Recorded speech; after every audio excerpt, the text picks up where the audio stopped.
The Fire Cape. One of the most iconic pieces of equipment in all of old school RuneScape. The Fight Caves poses one of the hardest challenges in the game.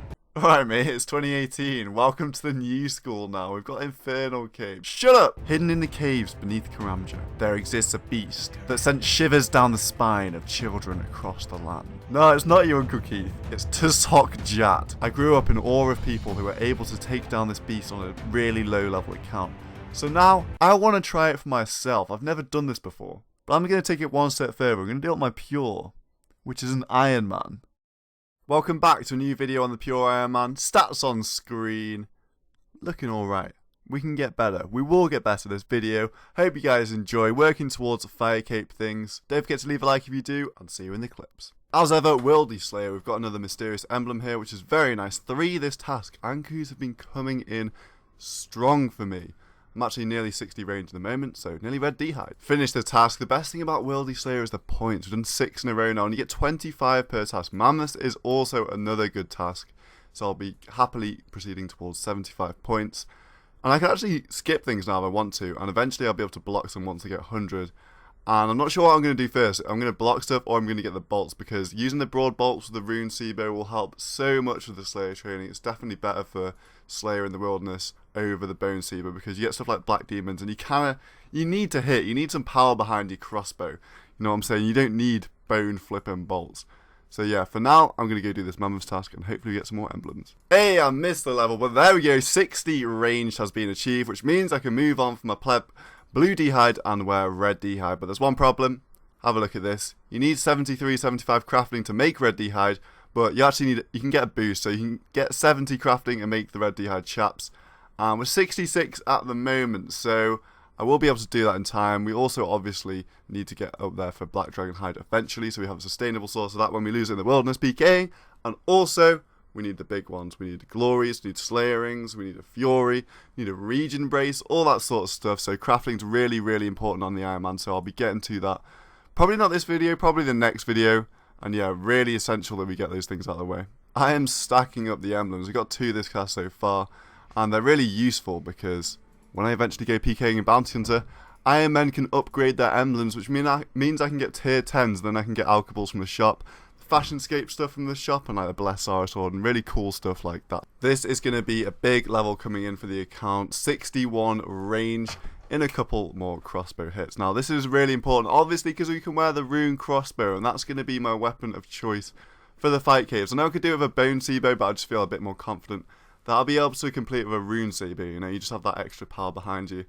And yeah, we'll be using probably myth bolts or maybe even emerald bolts E. I'm not sure. It depends how much money I can make to try and finance all that stuff. But there's 61 range, rune crossbow achieved. Going to be fired loads of times doing God Wars, Zora, all that sort of stuff. So yeah, we got 2 last video from the crazy archaeologist. Alright, let's go and have a look. We've turned into a big boy. Here we go. Rune crossbow has been achieved.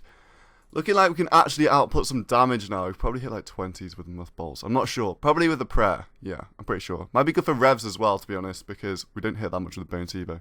Right, now that I've started leveling up my stats, it was time to come and do the Horror from the Deep quest. Little pro tip here, if you just stand behind here, it can't melee you, so you just pray range.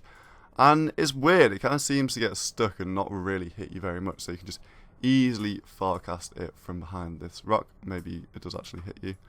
Fire, need to pod up and get the fire blast on him. Always use potions and stuff. It makes things so much easier in this game. Now we have maybe 1 or 2 pages so far. Quest complete, that's beautiful. We have 1 or 2 pages so far, so we didn't actually have any books yet. And I'm probably going to be doing a ton of medium clue scrolls on this account, because range boots obviously best in slot range bonus, and actually wizard boots are really good for this account as well, because they're the best in slot mage. So I want to be going for both of those, and even holy sandals would be good for going for a fire cape and stuff like that, because of the prayer bonuses. And for now, I'm just going to get a Zami book, I think, because it'll look the best with my gear. And it provides a +5 prayer bonus, so we'll have one of those until we actually manage to complete a book, and then we'll probably branch out into the other ones. Long term, some best in slot books on this account as well, so this is really nice to unlock. You need the Ancient book, best in slot mage, Armadillo book, best in slot range, and then Zami is just best in slot for Britain. So yeah, I'm going to be using this on the fire cape, so it's really nice to knock it out of the way. Oh, Deadman mode has made me sick to death of doing these quests, but here's Ernest the Chicken done. As you can see by the inventory, we're finally getting around to getting our others. Now I've got the rune Seabow, I want to pick up the bolts automatically. Unfortunately, with the way my time panned out for seasonal, and just because of the nature of seasonal, I didn't really fancy playing it in the end, because I would have started like 10 days late and then it's seasonal. I prefer the tournament, to be honest. So here I am, qualifying 3 accounts for the tournament. I've got over 1,100 total on all of them.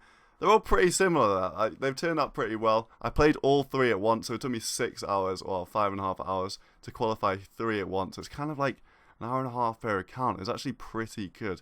I would heavily recommend playing the demo mode tournament. It's actually so fun. Just going to quickly log out so these guys don't waste their time. I've got some trees buying in the G, so I'll be able to whip around and do a quick farm run to try and get to like 150 total. But that'll be more than safe. I mean, the tournament total last time was like hardly anything.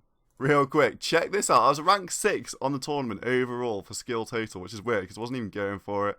And there you see the winner above me, the guy who knocked me out of the game. And let's have a look at the seasonal rank at the moment. We're on 800, so yeah, not in danger. I'm 300 total levels above that, and there's 2 weeks left to qualify. I'm pretty sure the next one starts on the 8th of December and finishes on the 15th. There you go, Bessie, the cow, getting in the way of my pure Ironman and my main Ironman. But yeah, they're all qualified, and we should be safe with that. One of the things I hate about Deadman mode is I've done these quests a million times now, literally like 50 times. If it wasn't for Deadman mode, probably wouldn't find them that bad, but you know, there's a container made and we can finally wear our avers. That's going to be really useful for ranging. I'm also going to use this on the fight caves as well, because I think I'm going to use myth bolts or emerald bolts in there with my rune Sibo, so that'll be really useful. This shop only talks 10 hours, so I'm going to leave that for now. Probably not going to lose this avers for a while, so it should be good. Yes, that may seem insignificant, but the yew longbow is necessary for Temple of Ikov. And now why are we doing Temple of Ikov? Well, because we want desert treasure, because I want to try and use blood spells in the fight caves. People use them in the Inferno, so why not use them in the fight caves? So we used our U-boat to complete the Temple of Ikov quest. Obviously you need more than you, and you can get those from the implings rather than having to get like 70 fletching or something like that. But we've defeated Lucian. Again, done these quests a million times. On Temple of Ikov, that's actually some decent XP right there. I rate that. That's good range XP. Decent fletching XP, even though we've already got those stats up quite a bit. Anyway, I believe that is the last requirement for Desert Treasure we had to do. And here we go, the big one. Desert Treasure, a must-do for every single pure in the game. Because, you know, you want to get those ice spells eventually, because Ice Barrage is the way to do it to Brid. As you can see, I'm on 3 HP. We had a bit of a mishap, but you can kite around the room. The usual, get your thing stuck on a bat, and he's easy to kill. Damis has been defeated. And yeah, I actually got a lot of lockpicks in preparation because I thought I was going to get really dry, but we actually were alright in the end. So yeah, let's get the hell out of here now. As usual, the worst diamond. The chocolate bombs coming in, always just bring a ring of recoil. Don't even risk it. This guy's pretty easy with range. And after this, we should have the last diamond. So as long as we don't fall on the pyramid too many times, I don't really have many energy pots left. I have some super energies, but I don't really want to waste them. Hello, Azandra. You are nice to see. This has been a nice long quest line that we've completed on the account. Don't have to do many quests on a pure, but Desert Treasure is, of course, one of them. 57 mage, Ice Rush. Boys, I can go PKing in the wilderness with my Ice Rush right now. But no. We need to go back to Clan Walls, recharge our stats, and get ready with the rest of the stuff for our Fight Caves attempt. Don't know if I mentioned before, but the reason I did Desert Treasure is because I want to use blood spells in the caves, because you use them in Inferno and they work really well. So why not take that concept and apply it to Fight Caves? Of course, mandatory pure equipment, using the drop trick to get all the ghostly hoods. I'm not even sure if you have to do this anymore. You can probably, I don't know, it's 2018, you can probably buy these out of shop somewhere or something like that now, like at Purdue or something. But I figured I may as well come and claim my inventory full. Hopefully these last me quite a long time, because I'm not anticipating on dying too much in the wilderness. So there we go. Iconic. They always just look so cool back in the day. And you feel like a real pure where you wear the ghostly robes. Best in slot mages. Oh no, they're not. All the robes are, but they're like kind of budget best in slot, let's call it. Ghostly robes achieved. So recently I've been going after more combat gear, and we've started to actually be able to wear and equip all the good stuff that we want, like Rune Sibo, Zami Book. We've got Avers this video as well, so we're getting there. Also got the ghostly robes, and this hat, I can't get over how good it looks. I absolutely love it. So yeah, the fire cape, I'm going to be trying to get a few more bits and bobs of gear. I want to do it first attempt. I don't want to be flailing around, so I'm going to be going for boots, If that's rangers, holy sandals, or wizzy boots, they all help because I'll be ranging. I'll obviously be maging with the blood blitz as well. Prayer bonus would also help with the holy sandals. So it'd be nice to do a medium clue grind where you actually want all 3 pairs of the boots. And then not to mention getting the god pages for the god book, that'll be an upgrade as well. And then a mitre would probably be my best in slot for the prayer bonus on the head. Thank you very much for watching the Pure videos. I do appreciate your support on them. This has definitely been a progress sort of episode, nothing too exciting happening, but I hope you're enjoying the journey nonetheless. Thanks very much for watching. Don't forget to leave a like if you enjoyed, and I'll see you in the next video.